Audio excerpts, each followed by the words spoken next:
Alright, cannibalism. Yay. Consumption, reproduction, cannibalism, addiction. Some people like to play word games. Okay, so you can't use words without defining them first, making it understood, making it clear. When I use cannibalism, I don't mean literally the act of physically carving somebody up with a knife and fork and eating them, although that's part of nature. Is cannibalism. Some people go with strict definitions. Only humans can be cannibals. Seems nonsensical. We use terminology like cannibalizing one car to fix another car. So the word is basically a word that implies this use of something of the same character as yourself, some use that is demeaning, like food, like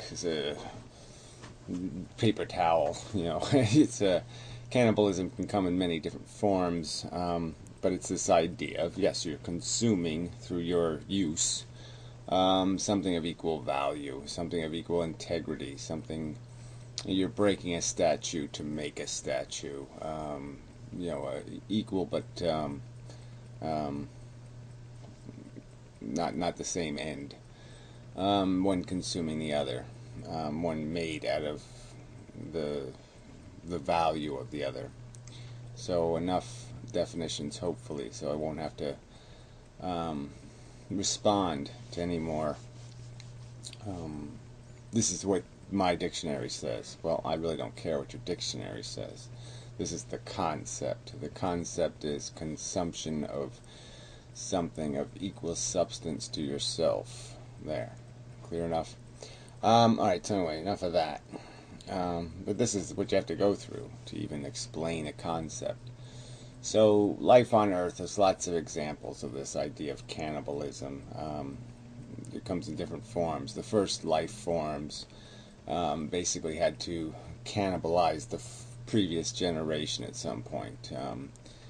Organisms became animalistic, which made them cannibalistic in the sense they weren't just getting sunlight anymore. That wasn't the only source of energy. That was the sun or warmth from water or some other mechanism that was bouncing, more directly the light of the sun. They started to steal energy from other organisms that had collected it into their complexity. So they had acquired energy, their parents absorbed it through different mechanisms, and made them mobile, made them part rich, tool rich, and then other organisms come along and consume them, just steal their energy that way. High value target, so to speak. And that's when life got really kind of gnarly in terms of the competition, because now it wasn't just a bunch of plants, now it was aggressive, and the battle wasn't just you against nature or the environment or limited resources. Now it was you against him or it or that or whatever, and so it's a whole different game. But much of this cannibalism, much of this using of the other organisms to further your existence, there wasn't much distinction. It was just one generation difference, one subtle change in the species, one spotted salamander versus striped salamander kind of battleground, snake on snake kind of thing. Not very attractive in its emotionally, to us. It seems quite obviously wrong in a way to be consuming your own young and other things that went on, that goes on right now. I mean, this happens in many species where if it's lean times, especially among fish, they'll just eat, they'll have young and then they'll just eat them because they're not going to survive anyway. So they might as well get the food value out of them. It's that insidious a structure, a built-in mechanism. So then we can look at other more complex forms of cannibalism. the spider who lays its eggs in a wasp. So these are organisms of equal integrity in terms of their complexity and probably in terms of their brain function, certainly. And yet they've decided they're black and white, decided they're not the same. One's food, or one's an incubator for the young. And it works both ways. The wasps do it to the spiders, and the spiders do it to the wasps, depending on the species. And they could be considered nothing but a kind of cannibalism. There's nothing about these organisms where they should be doing this. It's sort of like if elephants got the ability to speak and became informed, intelligent, that we would somehow use them, in some malicious way as slaves or something, or some other thing, that we wouldn't recognize their functional and practical equality to ourselves, that their welfare is just as important as ours. So yeah, there is none of that recognition in nature, and so nature goes anywhere it can. It doesn't. The experiment has few boundaries, and certainly no ethical boundaries, certainly no boundaries that would be bothered by a word like cannibalism as a bad thing.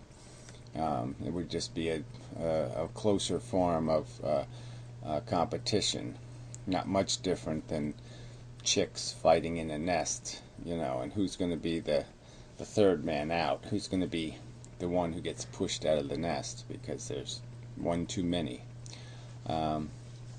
It's cannibalism in a sense that there's a battle for survival, and somebody of substantively the same value may be just born a little too late. He's just a little runty so far.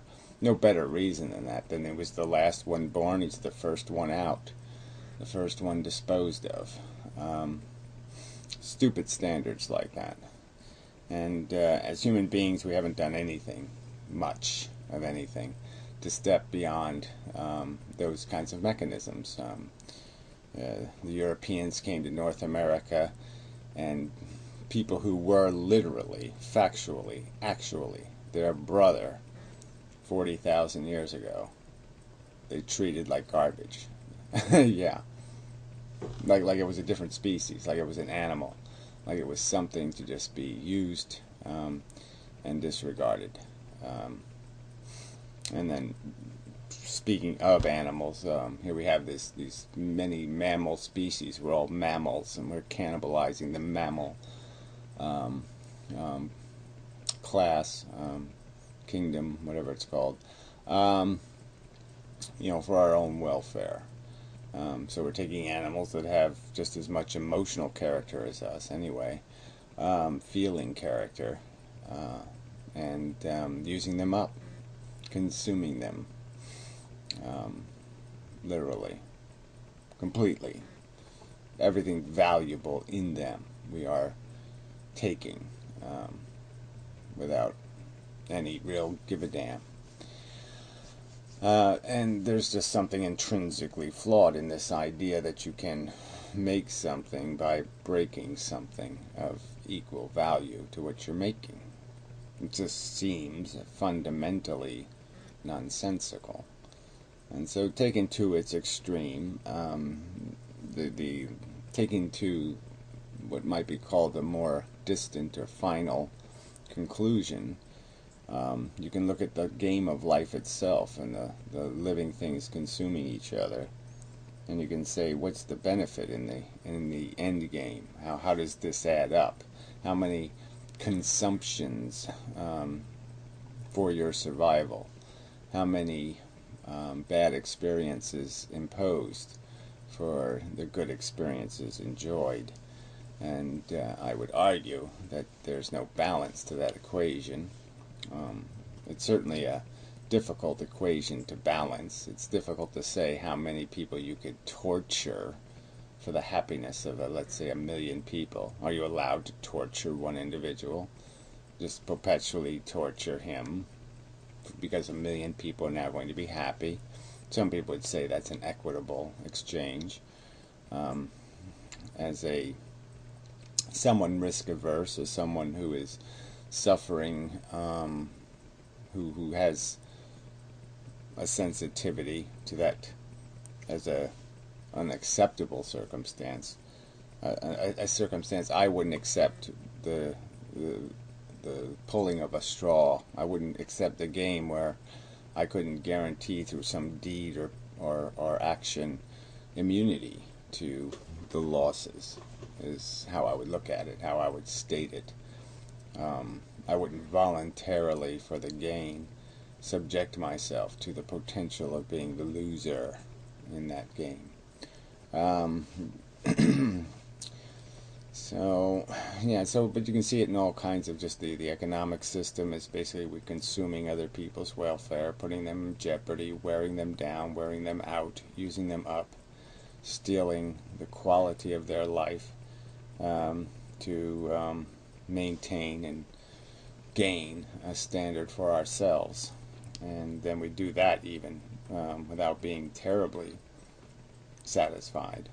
Most people claim to be happy with their life, but they're not happy. They're happy struggling. They're satisfied that they've struggled well. Those might be the qualifiers.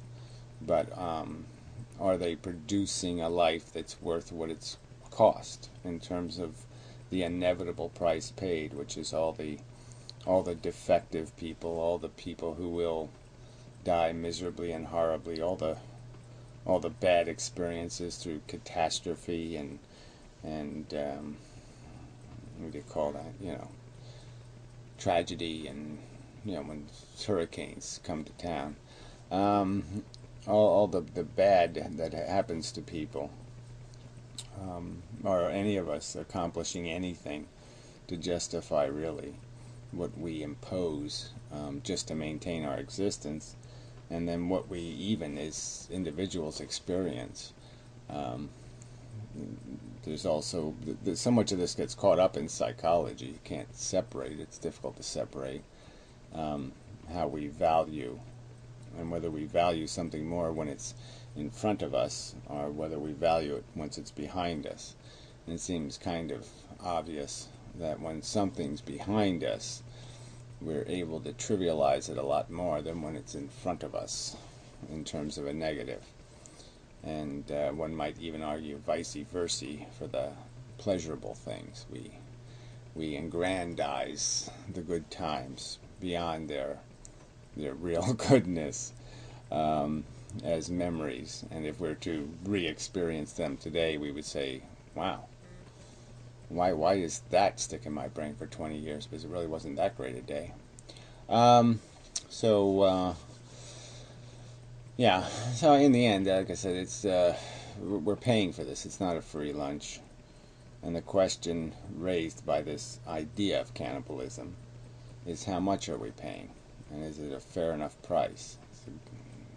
It doesn't go much further than that. I mean, that's the bottom line. That's the only value in even raising this subject of the fact of this this taking from value. Like I said, we're not just harvesting biological mass that has no life experience. We're not just consuming chemicals that can't be jeopardized or harmed. We are in fact consuming harmables, and by my definition that would qualify as a kind of cannibalism. We're a harmable, and we're subjecting harmables to harm. It's all in the family, so to speak. And in my opinion, it has to be accounted for. It has to be defended. It has to be justified by some sort of something more than I want to, or I think. There has to be an argument that provides some sort of